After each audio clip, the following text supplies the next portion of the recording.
Okay, so we have something. Some of this stuff is hard to show if you have. Wait, did you hold it all the way down? I wasn't either because I'm so just. I think you did. I think you might be right. Yeah. Okay. It does nothing on the first stage. Okay, so it's all the way. So it's all the way down. But all the way down takes a picture. It gives you a last image hold, but it doesn't save it. Okay, that's what I want to show you. Okay, so you shoot an image, you get an image, great. But next time you fluoro, this image is just gone. Yes. Okay, so that's just your last image hold. Now, if you had a GE before, GE has some weird left to right things, and like you can move something left to right but not save it, and it just stores it on the right. And I don't know where all that stuff comes from, but it's very counterintuitive and strange. But you get really used to it. Yeah. That's the thing. Like nothing in life, on any computer or phone or anything that you use, has ever worked that way, except on a GE OEC C arm. But you get used to using that C arm, and you know that's how it works. Yeah. So this isn't gonna swap so much, but you can capture an image, okay, and that'll take it over to the right. You can't move it back over to the left because I don't know what purpose that would serve, but you can store it over on the right. Okay. Same thing would happen with this button here. That's also a capture button. So now we got another copy of that image, and then the touchscreen does the same thing. So that would give you, Okay. So. You also, like I remember I said, you could put this in the auto mode, so every time you fluoro, after you let off the hand switch or the foot switch or the button, it'll automatically take that last image. It'll stay here, but it'll also move a copy over to the right, so it's saved. So that's kind of how we achieve that. Like we're actually saving an image. Okay. Now, if you don't care about those saved images, you don't have to worry about it. They can stay in the database underneath a quick exam ID, random ID, and they're not going to affect anything for you. I mean, the system has so much storage. I was going to say, do you have to delete?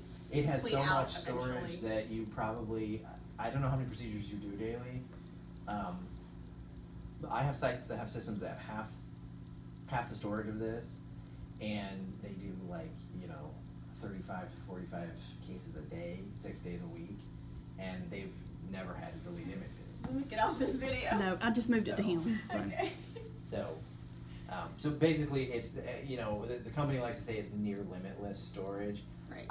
Nothing is near limitless to me. I mean, I work in data, so the point is though you could store a couple 100,000 images on the system before you would have issues. And the reality is, you guys that would probably be like 5+ years. Yeah.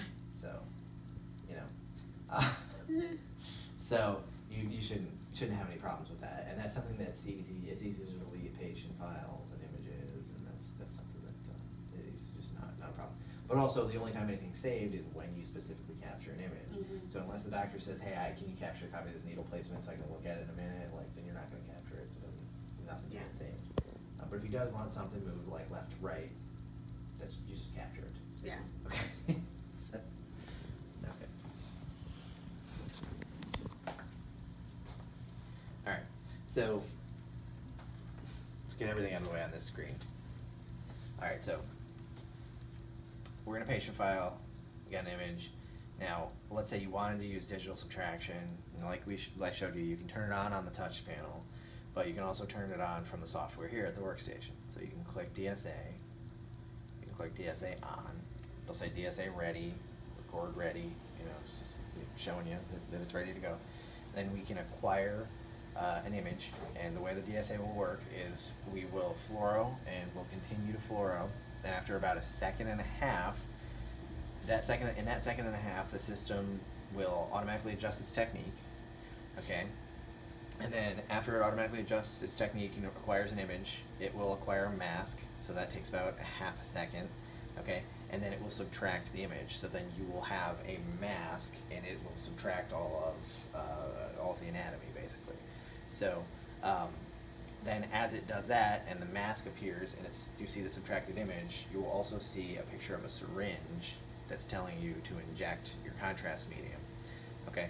Then as you inject your contrast medium, then you will see the contrast flow through the image, and you'll have a through the subtracted image, but you'll have a mask overlay so that as the contrast dye moves, it's moving like behind that mask so that you can see where the anatomy or the vascular structure was or is, and was in the prior image. Okay. Then after you're finished, you let off your fluoro whenever you're done.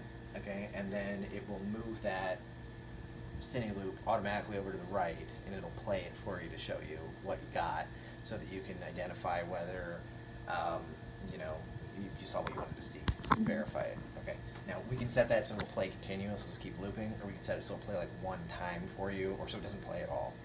Okay, so all that stuff is customizable. That's all really easy for us to change.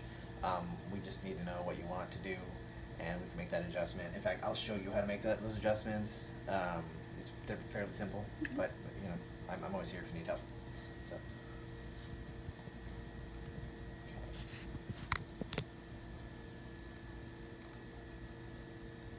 Alright, so you'll also see in DSA you have this road mapping that's grayed out. As I said earlier, to road map requires you to create a DSA mask first. Then if you create that DSA mask, you stop fluoroing. If you go back into this menu, it'll give you the option to turn road mapping on. It'll allow you to use that mask as a road map in the next time you fluoro. Okay. We also have a landmark function. If you're a landmark on and off, what it does is it pixel shifts your mask. So it's kind of hard to explain without showing, but basically, so you'll have a mask and it's perfectly overlaid where the previous anatomy, where the anatomy is, or where it was previously in the image. If you hit landmark, it'll pixel shift and it'll move the mask like a couple pixels down and a couple pixels to the right, so that it highlights and defines the edges, so it's just easier to see. Okay. Okay. Now we're kind of getting into some areas where you probably aren't going to make adjustments. We have DSA settings, so it's mask start and stop time, things like that. Probably shouldn't be messed with. Okay, image processing. We can make image quality adjustments, filtration adjustments. Not something that you'd really want to adjust. Okay. Camera settings are going to be the same way. You probably shouldn't mess with these. Profiles. This is where I could go in and I can make a custom profile. We can go in and we can look and see okay, well, what's in this profile? What's it changing when we click this profile? What kind of adjustment is it making? You could pick a different lookup table as far as brightness and contrast curve, things like that. Now, generally, you really don't have to mess with these, because if you want a custom profile, you just let me know and I'll make one for you. So it's there. You know what it does. Probably don't mess with it. So Got it. Okay, image controls. So these are the same type of controls that are on the C-arm itself. In fact, you're probably never going to use these here. You're probably going to use them at the C-arm. But you can rotate the image. If you happen to be standing here and you need to make an adjustment, you can do it from this spot. So maybe there we go. Show info. You can get a histogram. Don't really know why you'd want it. You can get rid of the patient demographic info.